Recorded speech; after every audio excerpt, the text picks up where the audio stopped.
안녕하세요. 저는 평범한 직장에 다니는 30대 여자입니다. 어린 시절 저희 집은 참 화목했어요. 사춘기 시절 반항기조차 미미하게 지나갔을 만큼 애정 가득한 집안이었죠. 그렇게 10년 전 제게 닥친 불운은 너무도 참혹하다고 느껴졌어요. 그날은 여느 날처럼 학원이 끝난 저를 엄마가 데리러 왔어요. 집으로 돌아가는 길 차 사고를 당했어요. 정신을 잃기 전 나눈 마지막 대화가 여전히 선명해요. 엄마, 나 너무 아파. 너무 무서워. 지희야, 괜찮아. 괜찮을 거야. 나중에 알고 보니 이웃분께서 사고를 목격해 빠르게 조치를 취해준 덕에 저는 늦지 않게 치료를 받을 수 있었어요. 회복을 위해 한동안 병원에서 지내야 했지만 그건 괜찮았어요. 그러나 저는 정신을 차린 뒤 마냥 안도할 수 없었어요. 왜냐하면 엄마는 이미 세상을 떠난 뒤였으니까요. 그 충격이 너무 커 저는 몸이 회복된 후에도 완만한 생활은 할 수 없었어요. 외상 후 스트레스 장애가 생겨 사고가 나기 전처럼 지낼 수 없었거든요. 저는 차에 올라타기만 해도 온몸에 땀이 송글송글 맺힐 정도로 극도의 긴장감을 느꼈기에 장거리를 차로 이동한다는 건 꿈도 못 꾼 채 지냈어요. 그래도 남은 가족들 덕에 저는 서서히 일상을 찾아갈 수 있었어요. 그리고 엄마를 사고로 떠나보낸 지 7년쯤 되었을 때 예비신랑을 처음 만났답니다. 예비신랑이 이직을 해 제가 다니던 회사에 저의 상사로 입사하게 되었죠. 안녕하세요.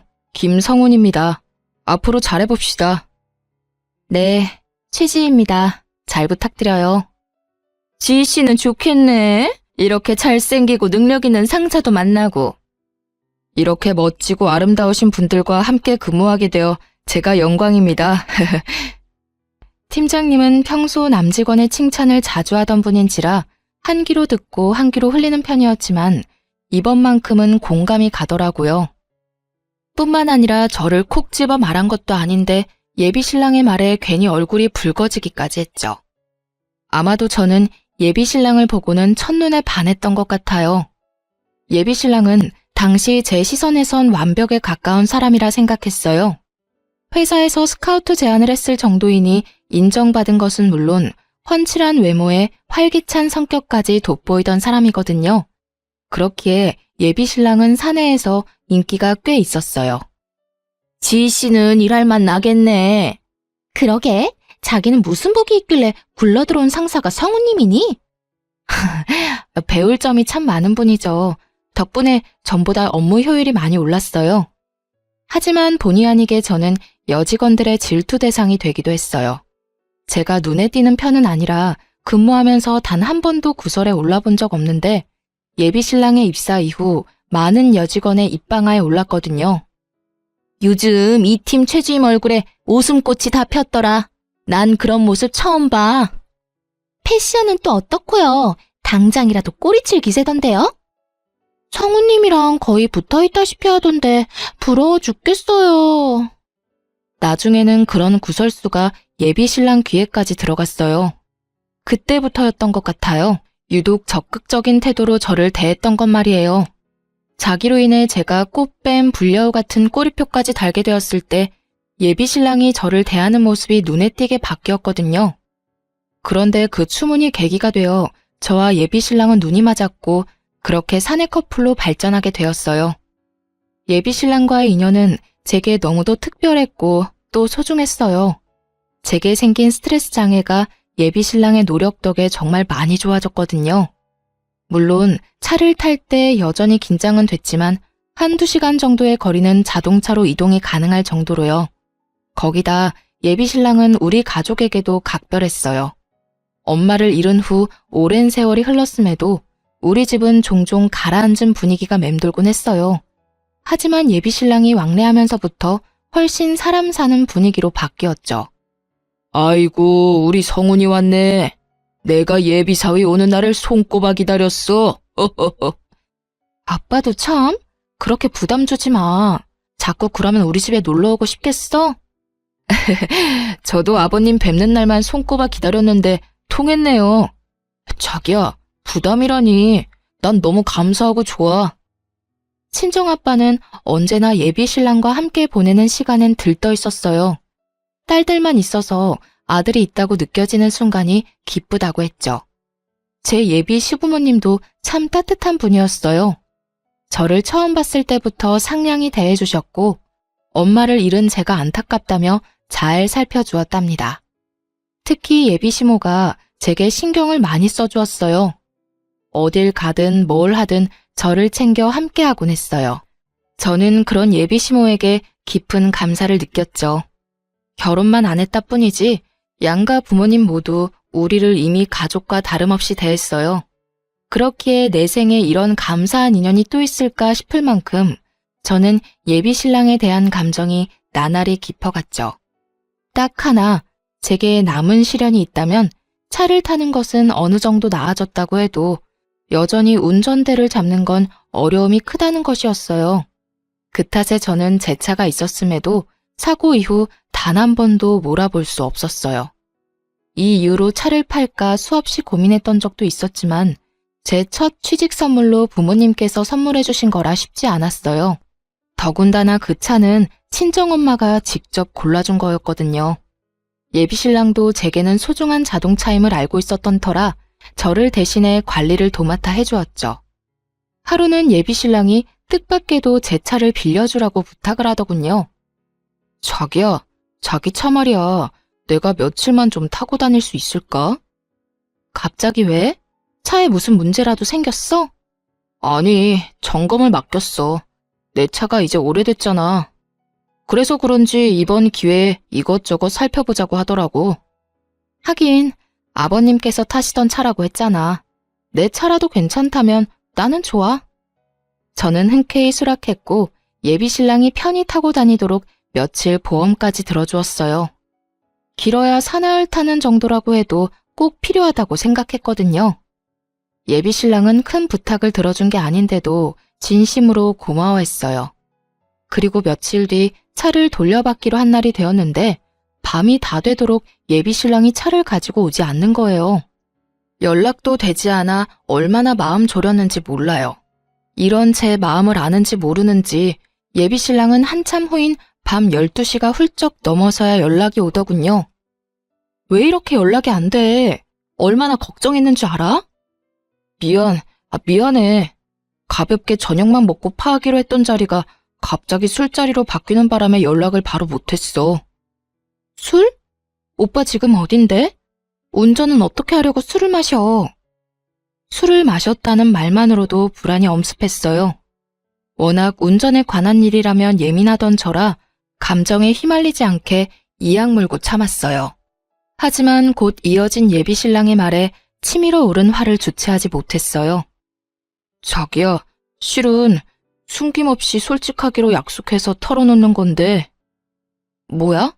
무슨 사고라도 쳤어? 왜 그렇게 밑밥을 깔고 그래, 불안하게. 대리를 부르는 대신 친구가 대신 운전을 해줬어. 그런데 정말 그 애는 맥주 2잔 정도밖에 안 마셨거든. 취기 하나 없이 멀쩡했는데 하필이면 음주운전 단속을 하고 있지 뭐야. 뭐?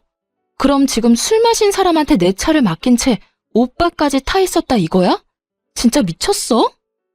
미안, 내가 차는 내일 가져다 줄게. 오빠 정말 생각이 있는 거야 없는 거야? 내가 믿고 빌려줬으면 실망을 시키지 말아야지. 어떻게 음주운전인 걸 뻔히 알면서 운전대를 맡겨? 아니, 운전을 정말 잘하는 친구기도 하고 또 맥주 조금 마신 건 사실 술 마신 것도 아니잖아.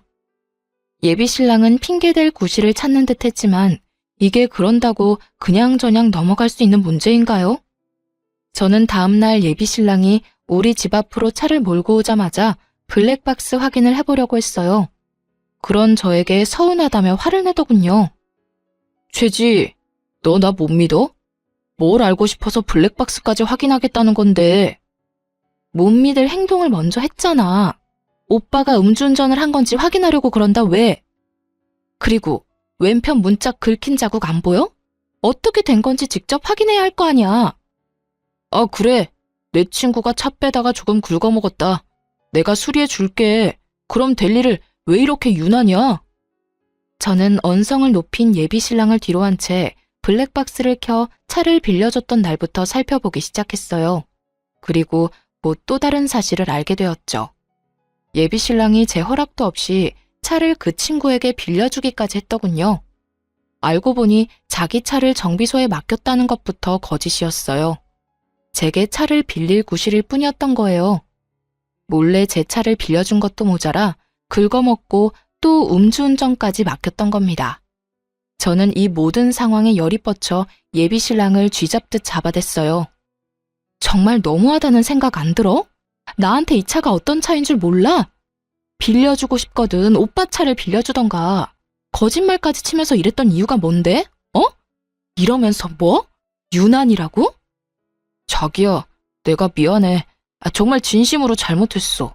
그러니까 진정하고 이야기하자, 응? 나 무시하고 버린 이 상황에 진정 같은 소리 하고 있네. 일은 능력껏 척척 잘도 하는 사람이 이런 사리 분별도 못하는 게 말이나 돼? 도대체 왜 이러는 건데 왜? 자기야, 무시라니 절대 그런 것 아니야. 그날 제게 용서를 빌겠다며 음주운전을 했던 그 친구까지 제 앞에 데려와서는 다시는 이런 일 없을 거라고 빌더군요. 거기다 둘이서 책임지고 제 차를 수리해 놓겠다고 약속했죠. 물론 그런다 해도 제 화가 쉽게 누그러지진 않았어요. 다만 이번 일을 통해 예비 신랑이 생각을 고쳐먹겠구나 싶었어요. 실로 그날 이후 차에 관련해서는 좀 더 신중하려는 모습을 보여줬어요. 그래서 제게는 하나의 사건이라고 표현해도 될 만큼 문제의 날이었지만 더는 책잡지 않고 넘어가기로 했어요. 그 후 6개월쯤 지났을 때 저희는 양가 부모님께 결혼 허락을 받았고 얼마 지나지 않아 상견례까지 하게 되었어요. 그렇게 본격적으로 결혼 준비를 하기 시작했죠. 그런데 모든 과정에서 어찌나 엄마 생각이 나던지 평소 잘 꾸지도 않는 꿈에 여러 번이나 엄마가 나올 정도로 사무치게 보고 싶더라고요. 그럴 때면 며칠을 감정이 널뛰기라도 하듯 오르락 내리락 요동을 쳤어요. 결혼을 앞둔 사람들은 싱숭생숭한 마음이 들기도 한다던데 그 때문이라 여기며 저 스스로 다독여가며 그렇게 결혼 준비를 이어갔죠. 하루는 친언니를 도와 조카들을 놀아주며 시간을 보냈어요. 간만에 누리는 여유라는 생각에 기분이 들떴어요. 그런데 친언니가 툭 던진 몇 마디에 깊은 고민에 빠졌습니다. 지희 너 아직 운전할 생각 없어? 갑자기 그런 건 왜 물어? 언니도 알잖아. 나 아직 운전은 무리라는 거. 그래도 결혼하면 금방 아이도 생길 텐데 괜찮겠어? 꼭 운전해야 할 필요는 없는 거 아니야? 애엄마라고 다 운전하는 것도 아니고 말이야. 꼭이라기보단 엄마가 운전할 수 있다는 게 육아엔 정말 큰 도움이 되거든. 언제가 됐든 운전할 마음이 조금이라도 있는 거면 지금부터 연습해보는 건 어떨까 싶어. 친언니의 말을 부정할 수는 없더라고요. 친언니뿐 아니라 주변에서도 운전하는 엄마들을 심심찮게 볼 수 있으니까요. 더군다나 남편이나 저나 적은 나이는 아니니 1년 정도만 신혼을 즐기고 바로 아이를 낳고 싶었어요. 그러니 친언니의 말에 절로 동요되었죠. 고심 끝에 저는 운전대를 잡아보기로 결정했어요. 못한다고 안 하면 평생 끝내지 못한 숙제로 남을 것 같았거든요. 그래서 친정아빠에게 운전 연수를 부탁했어요. 아빠, 나 운전 연습을 시작하려는데. 그게 정말이야? 그래, 이제 용기 내서 도전해봐야지. 잘 생각했다. 그치? 그래서 말인데 아빠가 좀 도와줘요. 잘 생각했다고 격려하던 아빠는 도와달라는 말에 적잖게 놀란 듯 보였어요. 말까지 더듬으며 말을 이었죠. 내가? 전문가한테 배우는 게 어떨까? 안전을 최우선으로 생각해야지. 아빠랑 몇 번만이라도 같이 연습해보고 자신감 조금 붙으면 그땐 학원 등록해서 연습할게. 제발, 응? 운전대를 잡는다는 생각만으로도 입이 바싹바싹 마르는데 낯선 사람을 옆에 태우고 운전을 한다는 건 제게는 아직 너무도 큰 어려움 같았어요. 그래서 무사고 경력 30년이 넘은 아빠의 도움이 절실했습니다. 그러다 보니 결혼을 앞둔 이 나이에 철부지처럼 졸라댔네요. 운전으로는 아빠도 베테랑이지 않느냐며 말이에요. 자식 이기는 부모 없다더니 저희 아빠도 제 부탁에 결국은 응해주었어요. 그렇게 주말에 2시간씩 제 차로 연습을 하기로 했답니다. 드디어 첫 운전 연습을 앞둔 전날 밤, 생각만으로도 긴장이 되어 한참이나 뒤척이다 잠이 들었어요. 그 탓인지 저는 꿈까지 꾸게 되었는데요. 그 꿈에는 이전에 왕왕 나오던 친정엄마가 평소와는 다른 모습으로 나왔어요. 다급하고 불안한 표정으로 무슨 말을 하고 싶은 건지 소리도 나지 않는데 연신 입을 뻐끔거리며 말을 하는 거예요. 엄마, 뭐라고? 소리를 내서 말을 해봐. 하나도 안 들려. 꿈속에서 제가 엄마를 등지고 몸을 돌리려는 그때 엄마가 제 손목을 확 잡아 끌며 소리쳤어요. 안 돼! 안 돼! 그 차는 안 돼! 저는 그 순간 번뜩 눈이 떠져 잠에서 깼어요. 결국 운전 연습을 하기로 한 날 아침, 찜찜한 마음에 친정아빠에게 연습을 미루자고 한 뒤 레커차까지 불러 제 차를 정비소로 옮겼습니다. 예비신랑은 주말엔 늦잠을 자는 편이라는 걸 알기에 제 꿈 때문에 쉬는 사람에게 이런 부탁을 하고 싶지는 않더라고요. 다행히 정비소에 도착하자마자 제 차를 점검받을 수 있었어요. 그런데 차를 맡긴 지 1시간도 채 되지 않아 정비사에게 연락이 왔고 저는 정비사의 말에 기함했습니다. 차주님, 이거 차가 완전 엉망진창인데요. 수리하려면 장난 아니겠어요. 네? 그게 무슨... 제 차랑 다른 차가 헷갈리신 거 아니에요? 지금 우리 정비소에 있는 차라곤 차주님 차뿐인데 헷갈릴 거 뭐 있어요? 그나저나 이 차로 운전 연습을 나갔다간 다시는 운전대 잡을 일조차 없을 뻔했어요. 점검 맡기길 천만다행이지. 저는 정비사의 말이 전혀 이해가 가질 않았어요. 최근에 예비신랑에게 빌려준 것 말고는 차에 올라타 본 적도 없는데 사고라니요. 무슨 말씀을 하시는 건지 도통 이해가 안 되네요. 거의 탈 일 없는 차라서 분기마다 꼬박꼬박 점검하는 거 아시잖아요. 어떻게 된 사정인지까진 나도 모르지만 내부만 보면 충돌 사고가 있었던 모양이에요. 이 정도로 망가지려면 사고도 꽤 컸을 것 같은데. 그 말을 듣는 순간 불현듯 떠올랐던 때가 있었어요. 사실 예비신랑이 갑작스럽게 입원했다며 연락이 왔던 적이 있거든요. 저는 정비사에게 양해를 구해 전화를 끊은 뒤 곧장 예비신랑에게 찾아갔어요. 잠이 덜 깼는지 부스스한 몰골로 현관을 열어주더군요. 저는 그런 예비신랑에게 물었습니다. 오빠, 입원했던 이유가 뭐라고 했었지? 갑자기 찾아와서 무슨 소리를 하는 거야. 태어난 지가 언젠데 그런 걸 물어. 내 차 말이야. 오늘 정비소에 맡겼는데 내가 이상한 소리를 들었어. 뭐? 갑자기 정비소에 차를 왜 맡겨? 그걸 어떻게 정비소까지 가지고 갔는데? 예비신랑은 제 차 얘기가 나오자마자 잠이 번뜩 깨는지 놀란 토끼 눈이 되어서는 묻더라고요. 저는 화를 누른 채 정비소에서 들은 이야기를 꺼냈어요. 하지만 예비신랑은 자신이 아니라며 어찌나 잡아떼던지 입원했던 걸 몰랐다면 깜빡 속을 정도였다니까요. 왜 맡겼는지는 중요한 게 아니야. 내가 사장님한테 이상한 소리를 들었어. 차 상태가 안 좋다는데 오빠 뭐 아는 거 없어? 차가 어디가 어떻게 이상하다는데? 설마 너 날 의심하는 거야? 응. 오빠 말곤 내 차를 타는 사람도 없고 오빠만큼 내 차를 잘 아는 사람도 없으니까. 내 차가 사고 차량 같다는데 어떻게 된 거야? 내가 그걸 어떻게 알아? 사고 차량이라니 말도 안 되잖아. 그리고 내가 이런 의심이나 받자고 그동안 널 대신해서 관리해준 줄 알아? 이런 대우나 받자고 내가 신경 써준 줄 아냐고. 솔직하게 먼저 털어놓았다면 좋았을걸. 끝까지 잡아떼고 억울하다는 듯 말하는 예비신랑의 태도에 저는 참을 수 없었어요. 혹시나 하는 마음에 정비사와 나눈 통화 내용을 녹음해뒀는데 그걸 이렇게 쓰게 될 줄은 정말 몰랐네요. 저는 예비신랑을 한참 노려보다가 말없이 녹음해뒀던 파일을 재생시켜 들려주었어요. 이래도 억울한 척, 모른 척 할 거야? 운전대도 못 잡는 내가 사고를 냈을까? 빨리 바른 대로 말해. 지희야, 미안해. 정말 계속 숨기려던 건 아니었어. 수리비가 너무 많이 든다고 해서. 그런데 전체 수리할 돈은 없어서 어쩔 수 없었어. 오빠의 안일함으로 인해 오늘 어떤 일이 생길 뻔했는지 알아? 예비 신랑은 그제야 모든 걸 인정한 듯 털어놓기 시작했어요. 저 모르게 차를 몰고 나간 적이 있는데 그때 사고를 당했다고요. 입원했던 것도 전부 그 사고 때문이었다면서요.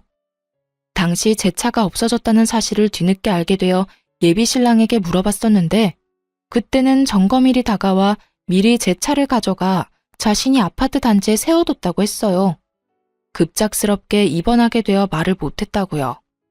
저는 바보처럼 그 말을 그대로 믿었네요. 이런 비밀이 숨겨져 있던 건 줄도 모른 채 말이에요. 하지만 여전히 풀리지 않은 의문이 하나 있었어요. 바로 자동차의 외관은 너무도 멀쩡했다는 거죠. 저는 혹시나 하는 마음으로 예비 신랑에게 물었어요. 외관은 평소랑 다를 게 없었어. 그래서 사고가 났을 거란 생각도 못했고.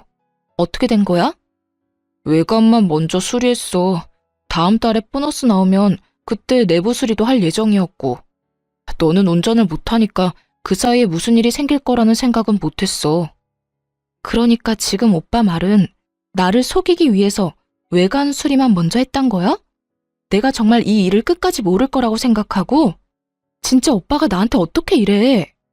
실로 꿈에서 엄마가 나와 차에 대해 암시해주지 않았더라면 이번은 엄마의 뒤를 이어 저와 친정아빠가 상을 치렀을지도 모른다는 생각에까지 이르자 온몸에 소름이 끼쳤어요. 그렇기에 저는 더욱 분노를 참을 수 없었어요. 제가 차를 몰고 나갈 일이 없다고 이런 일을 비밀로 한다는 게 맞는 건가요?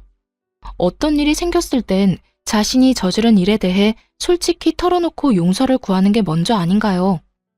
저는 예비 신랑을 향한 실망감에 언성까지 높이며 화를 냈어요. 그런데 제게 미안함을 내비치던 예비 신랑은 제가 쏟아내는 분노에 얼굴이 점점 굳어갔어요. 그러더니 결국 제게 상처까지 안겨주었습니다. 그러니까 네가 얼마나 놀랐을 줄 아니까 내가 계속 미안하다고 했잖아. 무릎이라도 꿇고 싹싹 빌어야 해? 아니면 계속 내가 네 눈치라도 보고 있어야 해? 그래야 기분이 좀 풀리겠어? 어? 뭐? 오빠는 내가 화내는 게 거슬려? 그럼 내가 화낼 일을 애초에 만들지 말던가. 아무것도 모르고 내가 원래 계획대로 아빠와 운전 연습이라도 했어봐. 그래, 그건 계획이었던 거고. 어머님께서 꿈에서 알려줘서 사고 없이 잘 넘어갔잖아. 그럼 다행인 거지. 이렇게 전후 사정 다 털어놓은 나한테 화만 내고 있을 필요가 있어? 내가 이 사실을 미리 알게 돼서 망정이지. 몰랐으면 나나 아빠나 이미 이 세상 사람이 아니었을지도 모르는데 그런 말이 나와? 내가 화내는 것만 기분 나쁘냐고. 아니, 그래서 누가 사고 났어? 어? 그런 것도 아닌데 왜 오버야? 미안한 마음 싹 사라지게 왜 이렇게 성질나게 하냐 넌? 점점 뻔뻔하다 못해 못나게 구는 예비 신랑의 언행에 정이 다 뚝뚝 떨어졌어요. 말로는 안 되는 사람이란 걸 온몸으로 느꼈기에 지금의 제 감정을 딱 10분의 1만큼이라도 느끼게 해주고 싶어졌어요. 그래서 예비 신랑의 삐까뻔쩍한 차로 다가가 사이드 미러를 아작냈어요. 예비 신랑은 외제차를 몰았는데 워낙 차를 좋아해 공들여 관리했죠. 적잖게 놀랐는지 급히 뛰어와 저를 뜯어말리며 노발대발했어요. 너 진짜 미쳤어? 지금 내 차에 뭐 하는 짓이야? 너 이거 수리비가 얼만 줄은 알고 이러는 거야? 내가 알게 뭐야? 너도 한번 당해봐. 이거 놔. 이거 안 놔? 이 정신 나간 게 너 같으면 놓겠냐? 이런 식으로 복수하는 거야 뭐야? 너 원래 이렇게 무식한 애였어? 질리게 왜 이래? 무식? 나도 일자 무식한 너랑은 미래를 약속할 가치도 없어. 당장 파혼해. 당장! 저의 파혼 선언에 예비 신랑이 벙찐 틈을 타 그의 손을 뿌리치고는 그 길로 택시까지 잡아타고 예비 시댁으로 향했습니다. 갑작스러운 제 방문에 예비 시댁 식구들은 꽤 놀란 듯 보였어요. 네가 연락도 없이 무슨 일이니? 급한 일이라도 있는 거야? 어머님, 아버님, 저 오빠와 파혼하겠습니다. 이 말 하러 왔어요. 이게 다 무슨 소리야? 너희 싸웠냐? 지희야, 파혼이라니? 결혼 앞두고 왜 이러니? 저는 더 할 말 없어요. 정 궁금하시면 오빠한테 직접 물어보세요. 제 의사를 표명한 뒤 예비 시댁을 나서기 위해 현관을 향해 걸어가는데 예비 시부모님께서 다급히 일어나서는 저를 붙잡았어요. 그 이유는 예비 신랑에게 전해 들은 바도 없고 또 이리도 무례한 태도로 파혼까지 운운했다는 거였어요. 그런 말을 쏟아내는데 어찌나 밉던지 저는 욱하는 마음에 소리치고 말았습니다. 지희 너 우리 무시하니? 파혼이 애들 장난이야? 이유를 말해야 우리도 생각이란 걸 해볼 것 아니야? 애들 장난이 아니니까 하겠다는 거예요. 당신의 아들 때문에 오늘 나와 내 아버지가 하마터면 이승과 작별할 뻔했다고. 그래서 끝이에요. 알겠어요? 제 말에 무슨 뜻이냐며 묻는 예비 시부모님을 뒤로 한 채 저는 그곳을 나와 집으로 돌아갔어요. 하지만 파혼 선언을 했다고 모든 게 끝난 건 아니었어요. 예비 신랑이 수차례나 찾아와서 파혼할 수 없다며 반대했거든요. 자기야, 내가 그때는 경황이 없어서 그랬어. 도둑이 제발 저린다고 나도 딱 그랬던 거지. 그러니까 넓은 마음으로 한 번만 용서해줘, 응? 용서? 오빠가 그랬잖아. 아무도 안 다쳤으니 된 것 아니냐고. 그런데 이제와 무슨 용서? 왜? 이런 일을 버리고도 결혼은 해야겠니? 그게 내 진심일 리 없잖아. 그냥 화나서 홧김에 나온 말일 뿐이야. 어쨌든 입 밖으로 뱉었잖아. 물과 말은 주워 담을 수 없단 거 몰라? 그만 찾아와. 나 오빠랑 더 할 말 없어. 예비 신랑에게 찾아오지 말라고 하자 나중에는 예비 시모까지 저를 찾아와 설득하려 했어요. 하지만 좋은 관계였을 때만큼 저를 위하진 않으시더군요. 지희야, 우리가 좀 돈독했니? 나도 다 이야기 들었어. 네가 얼마나 놀랐겠니? 어떤 마음이었을지 충분히 이해한다. 내가 그 사실 알고 아주 혼쭐을 냈어. 그러니 이만 노여움 풀어주렴. 이게 혼 좀 낸다고 나아지는 문제는 아니잖아요. 어머님, 오빠는 저를 기만했고 그로 인해 큰일을 치를 뻔했어요. 그런 오빠를 제가 뭘 어떻게 믿고 살라는 말씀이세요? 원래 남자들이 철이 좀 없잖니. 다른 남자들이라고 안 그러는 게 아니란 말이야. 그리고 청첩장까지 다 돌린 이 시점에서 돌연 파혼이라니. 그건 하객들에 대한 예의가 아니지. 또 네 사사로운 감정 하나 맞춰주겠다고 우리 집안이 개망신 당할 순 없잖니?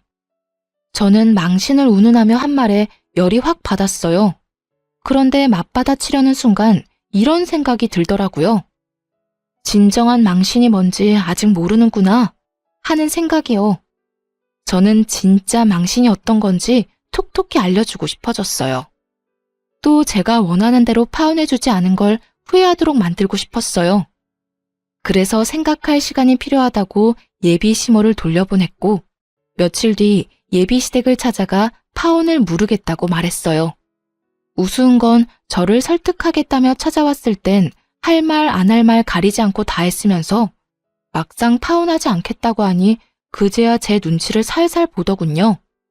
그뿐일까요? 제 끼니까지 그렇게도 살뜰히 챙겨주더라니까요. 샐러드를 종류별로 대령하는데 그 꼴이 참 우스울 정도였어요. 덕분에 편하게 끼니를 챙기며 덤으로 다이어트까지 했네요. 그렇게 2주라는 시간이 더 흐르고 결혼식 당일, 저는 일찍이 예식 준비를 시작했어요. 예비 신랑은 자기들 계획대로 흘러간다는 생각에 기분이 좋은지 준비하는 내내 싱글벙글이더군요. 자기야, 오늘 너무 예쁘다. 우리가 이제 부부라니 우리 정말 잘 살자. 내가 잘할게. 그래. 저와 예비 신랑의 준비가 얼추 끝나갈 즈음 양가 식구들도 식장에 도착했어요. 예비 시부모님은 파혼 이야기는 없었던 듯 조금의 어색함도 없이 친정아빠와 인사를 나누더군요. 그러고는 제게와 너무 예쁘다며 입바른 소리를 하는데 어찌나 가증스럽게 느껴졌는지 몰라요. 하지만 애써 그런 생각을 지우며 웃음 띤 얼굴로 반겼어요. 제게 특별한 이날 미리 초칠 수 없으니까요. 드디어 하객들이 하나 둘 예식장에 오기 시작했어요. 예비 신랑과 시댁 식구는 정신없이 하객들을 맞이했죠. 시간이 꽤 흐르고 신랑 측 하객이 붐비기 시작하니 수군대는 소리가 점점 커졌어요. 신부 측 하객은 저게 다야? 이렇게까지 없을 수 있나? 가족만 온다고 해도 이렇게 텅 비진 않을 텐데 말이야. 특이하네. 이 수군거림을 들은 예비 신랑과 예비 시부모님은 그제야 뭔가 쎄한 기운을 느끼고는 예식장을 번갈아 살피더니 제가 있는 신부 대기실로 다급히 들어왔어요. 자기야, 자기 청첩장 다 돌렸지? 다 돌렸지. 왜? 무슨 일 있어? 그게 신부 측 좌석이 텅텅 비었어. 이게 어떻게 된 거지? 예비 신랑이 이렇게까지 확인한 데에는 다 이유가 있었어요. 신랑 측 하객에 비하면 신부 측 하객 수가 직계 가족을 제외하면 10명도 채 되지 않았거든요. 저는 그저 웃음 띤 얼굴을 할 뿐 말을 보태지 않았어요. 그러자 예비 시모가 한쪽 무릎을 꿇고 엉거주춤 앉더니 제 손을 부여잡고는 울상인 표정을 하고 애원하기 시작하더군요. 예, 지희야. 설마 아닐 거라 생각하지만 이게 다 네가 의도한 건 아니지? 응. 이 경사스러운 날에 그럴 리가 없지. 그치? 그건 모를 일이죠. 어떤 의도를 말씀하시는지 모르겠지만 뭐든 장담할 수 있는 일은 없으니까요. 파혼한다고 했다가 물은 이유가 다 있는 거지. 너 정말 지희야. 무슨 생각을 하던 그건 아니야. 제발 결혼식은 성황리에 잘 마치자꾸나. 응? 예식 끝나고 후에 상의를 해도 늦지 않잖니. 엄마, 뭔 소리야 그게. 좀 알아먹게 말을 해봐. 뭘 예식 끝나고 상의한다는 건데? 상황 파악이 안 되면 입 다물고 꿇어. 지희야, 아가, 제발 예식을 망치지 말아다오. 이렇게 부탁할게. 우리 체면 좀 지켜주렴.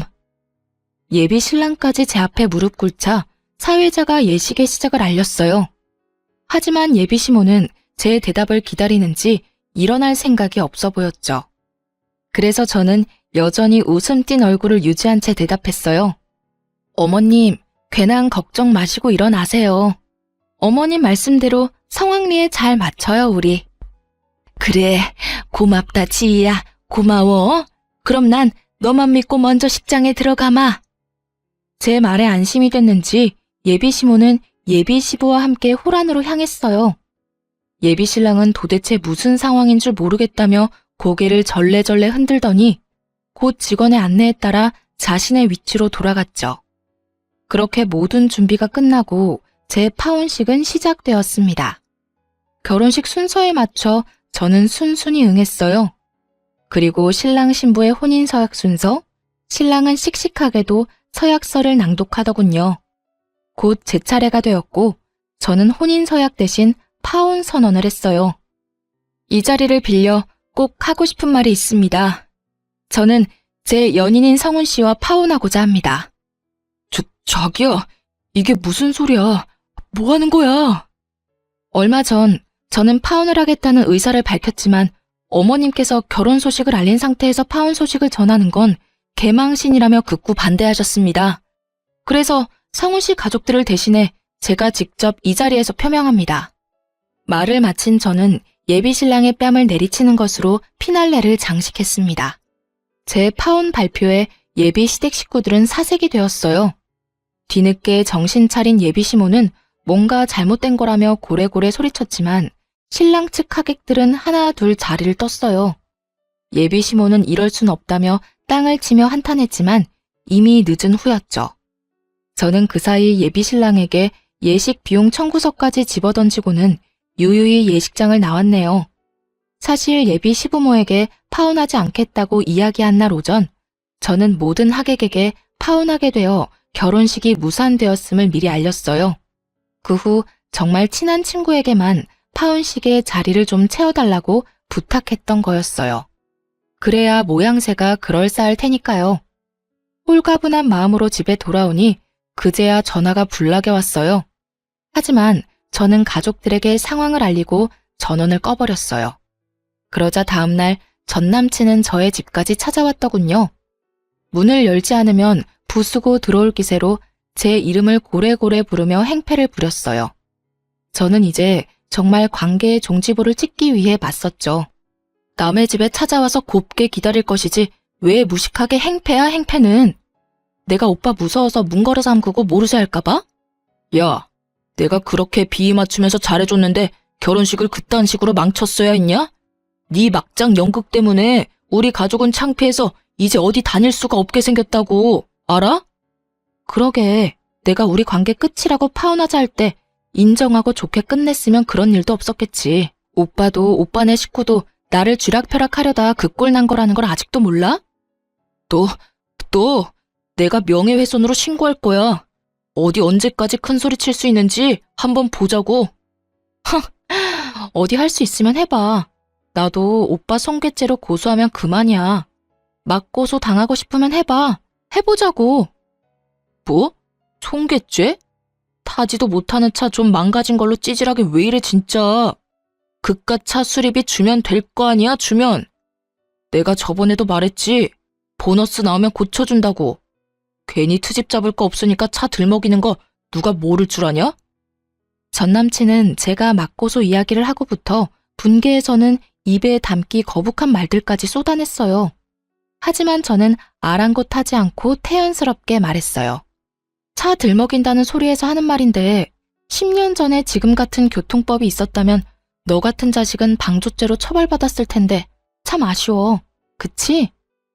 그건 또 무슨 말도 안 되는 소리야? 내가 방조죄로 처벌받을 일이 뭐 있다고 정신 나간 소리까지 짓거리는 건데 너 진짜 돌았냐?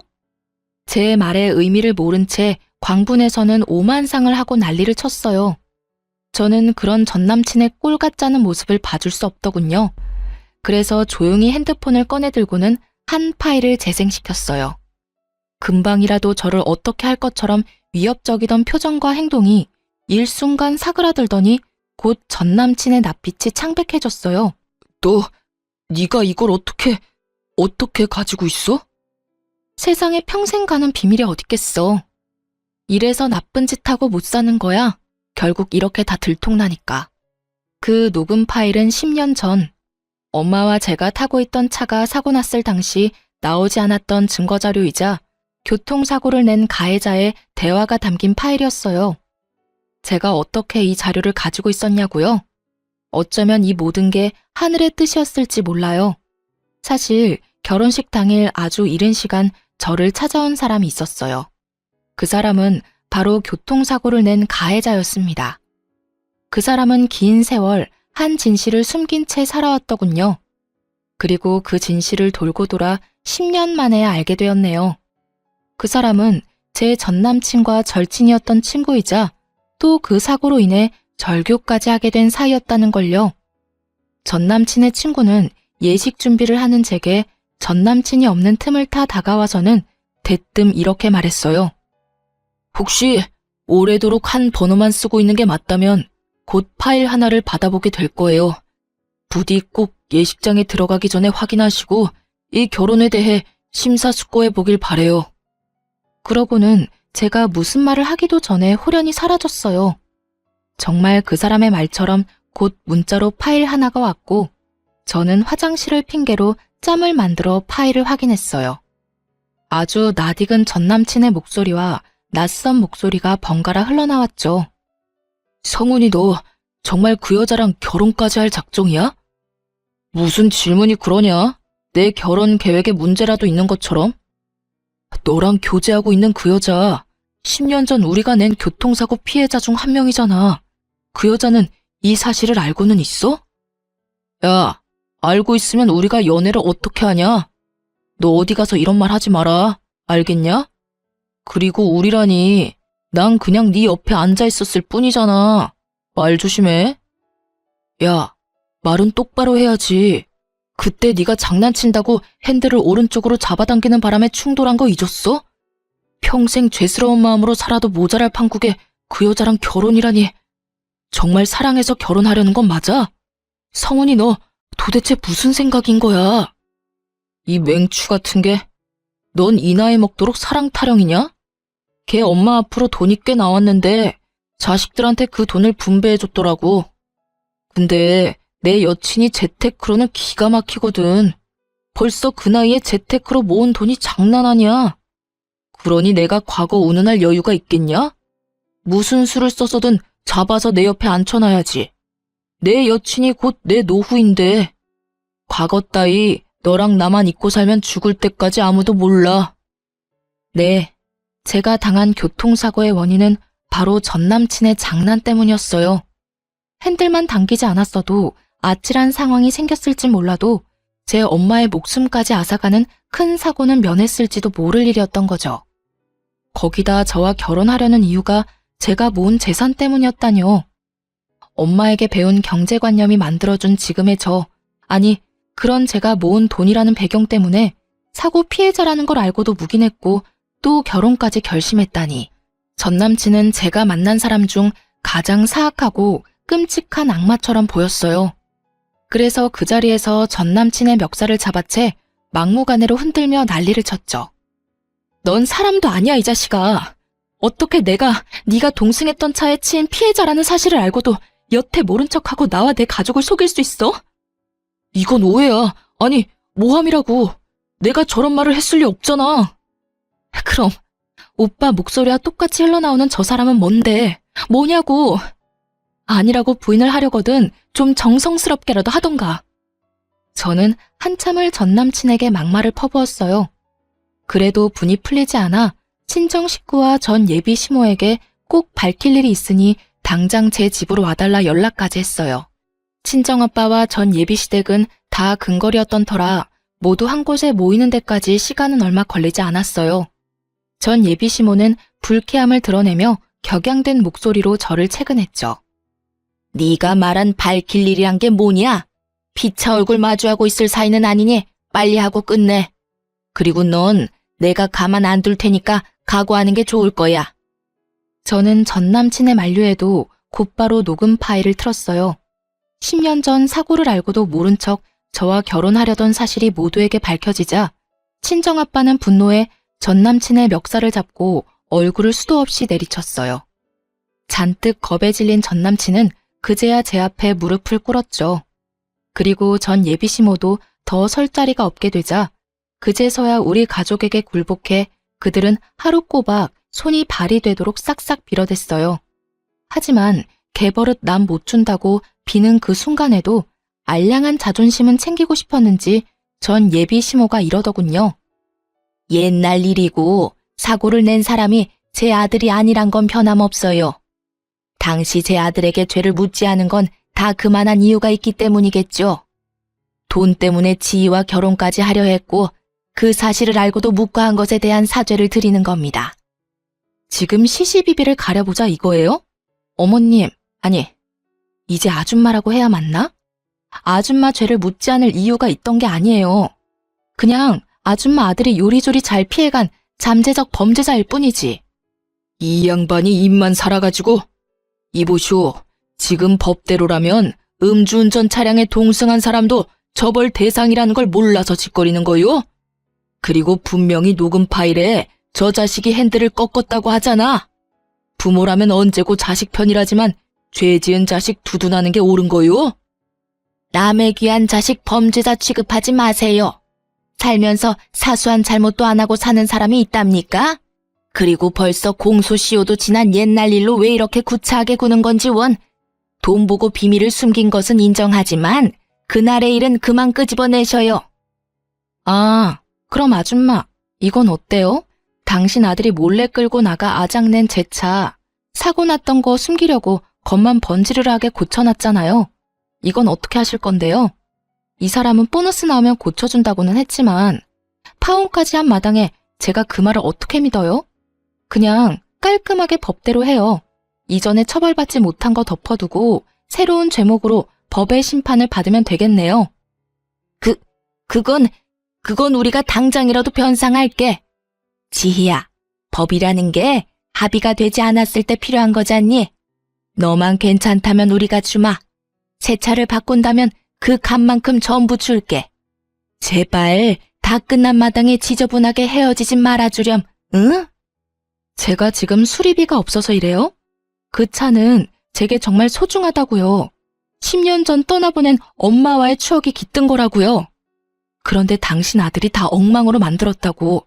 그걸 책임지란 말이야, 그걸. 미안하다. 그건 정말 미안해. 내가 어떻게 해주면 되겠니? 법적으로 하겠다고 무섭게 굴지만 말아주렴. 부탁이야. 내 아들 파혼까지 당한 마당에 더 꼬이게 할 순 없잖니? 그제야 전 예비시모는 파혼당한 것을 순순히 인정했어요. 더 문제 삼지 못한 것 뿐이겠지만요. 그리고 더 나아가 전 남친이 망가뜨린 제 차에 대해 기존 수리비의 5배의 비용을 물어줘야 했어요. 제가 법대로 하자고 할까봐 먼저 발벗고 나서기까지 하더라고요. 법적 다툼만은 봐달라며 애원하면서 각서까지 썼으니 말이에요. 겉모습만으로는 상대를 파악하기 어렵다는데 펀치라고 능력 있는 전 남친의 모습에 빠져 이사달이 날 때까지 콩깍지가 씌었었구나 하는 생각마저 드네요. 지금은 파혼한 지 1년 반이라는 시간이 훌쩍 지났어요. 1년 전만 해도 전 남친의 소식이 심심찮게 들렸답니다. 우리의 파혼을 계기로 동창들 사이에서 돈 보고 결혼하려다 덜미가 잡힌 파렴치한이 된 듯 하더라고요. 제게까지 그 소문이 전해진 걸 보면 아마 전 남친은 동창회에는 얼굴 들고 다니진 못하지 싶어요. 그 소식을 마지막으로 전 남친에 관한 소식은 끊겼어요. 다시는 마주칠 일이 없길 바랄 뿐이죠. 꽤 긴 시간이 흐른 지금 저는 운전을 꽤 잘하게 되었어요. 파혼 사건을 계기로 엄마가 늘 우리 가족을 곁에서 살펴주고 있다는 것을 실감하게 되어 용기가 많이 났거든요. 제 첫 차였던 사고 차량도 잘 처분했어요. 수리비로 받게 된 비용으로 더 좋고 안전한 차로 바꾸게 되었거든요. 제 결혼은 찬란하지 못하고 끝이 났지만 그 덕에 저는 더욱 윤택한 삶을 살 수 있게 된 것 같아요. 내쳐야 하는 사람을 바로 알고 저를 위한 삶으로 채워갈 수 있게 되었으니까요. 비록 쉽게 잊혀질 기억이 아니지만 결혼에 대한 부정적인 생각이 들거나 하진 않아요. 그렇기에 언젠가 정말 선한 사람을 만나 사랑을 하게 된다면 제 부모님이 아름다운 사랑을 나눴던 것처럼 저도 그런 깊이 있는 사랑을 하고 행복한 가정을 이룰 거예요. 마지막으로 하늘에서 지켜보고 있을 엄마와 먼 훗날 재회를 하게 되었을 때 엄마 덕에 내 삶은 평안했다고 고맙다고 말해주고 싶네요.